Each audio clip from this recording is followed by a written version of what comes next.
Hey guys, I'm going to be showing you a brand new storm build that absolutely blows the competition away.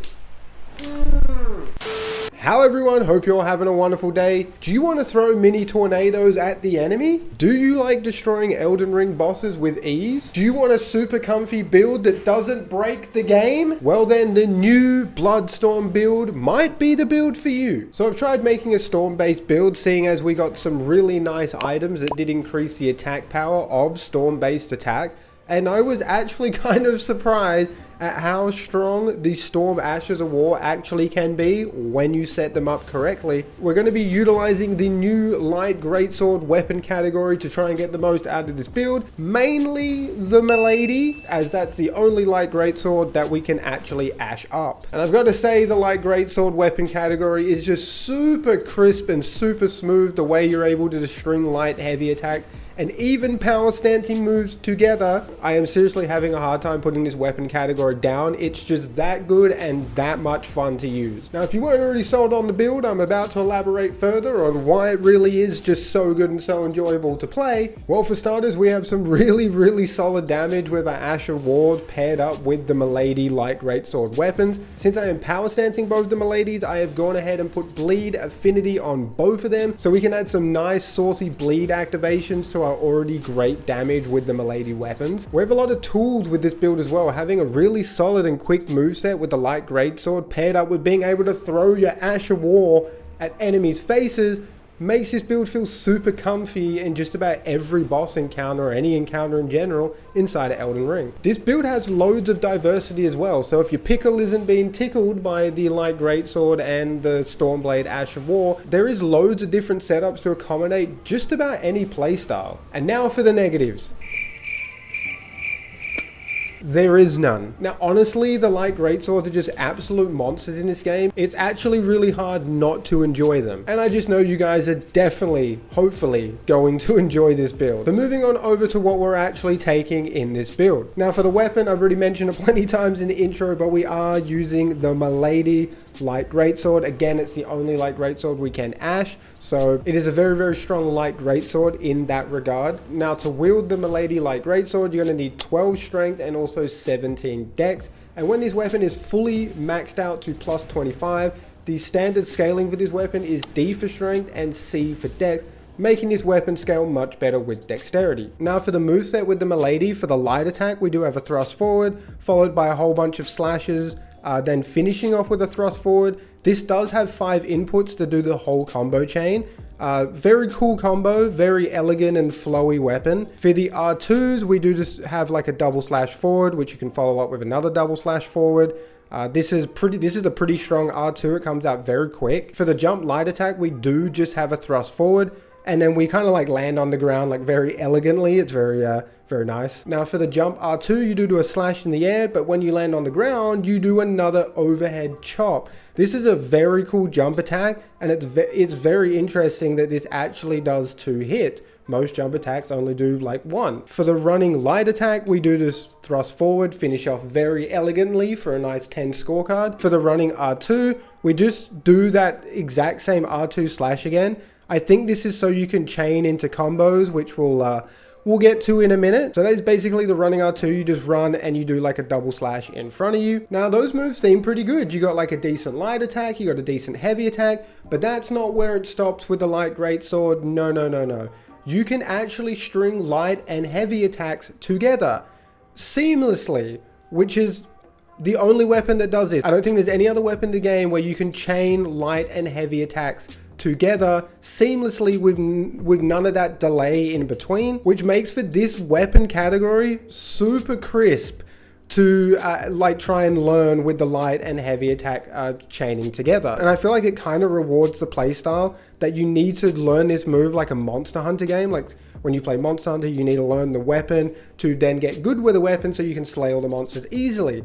I feel like the Milady, the light greatswords are the same. They're a weapon that you have to learn, but once you've learned them, it feels so good to hack and slash at the enemy and just make them look silly because you're just dancing around them with all these crazy light and heavy attacks chaining together. Of course, because this weapon's all about chaining moves together, you can do the same thing while you are power stancing. It's just, this weapon's just so good, it's so well thought out, and the fun factor's through the friggin' roof. I'm going to use a light attack, which you can chain into a power stance, into a heavy, back into the power stance move. That's a combo. You can go heavy, light, power stance, back into light, back into heavy, back into power stance. Like, it just flows so well. You can run, you can do the power stance into the light, into heavy, into power stance again. It's so flowy, it's so crisp, it's just such a great weapon category. I did forget to mention the jumping power stance move is also pretty crazy as well. You actually get 3 hits, so you do 1 slash, and then you come back around with both the swords. So you do 3 hits on the enemy. So the jump attack is kind of nasty, especially if you have like bleed or frost affinity. You're probably going to get build up very quickly just jumping attacking, since you do 3 hits. I'm pretty sure that's on par with the curved swords.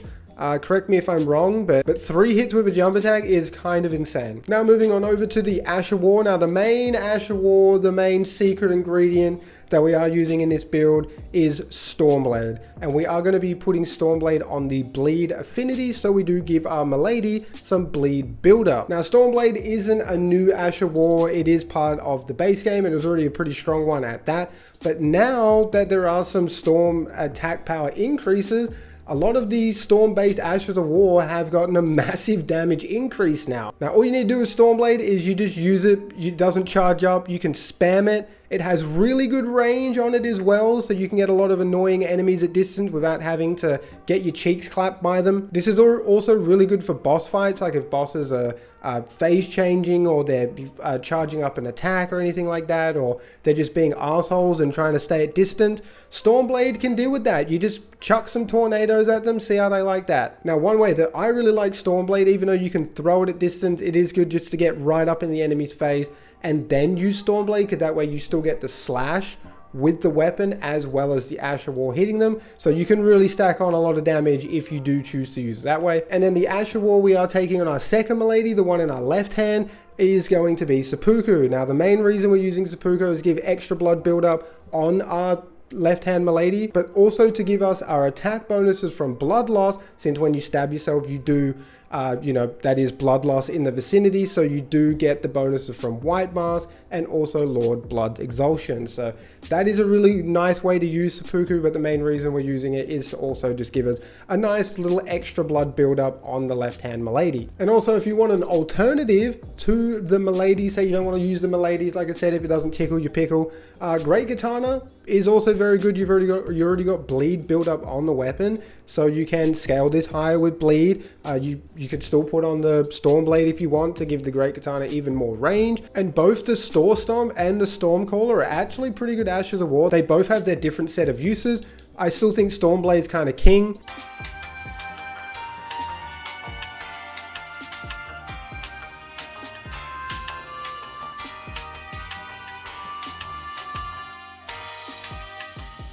Moving on over to the armor and talismans we are running with this setup. I do have the Divine Beast helm. This does drop from the Divine Beast in Enim Ilum.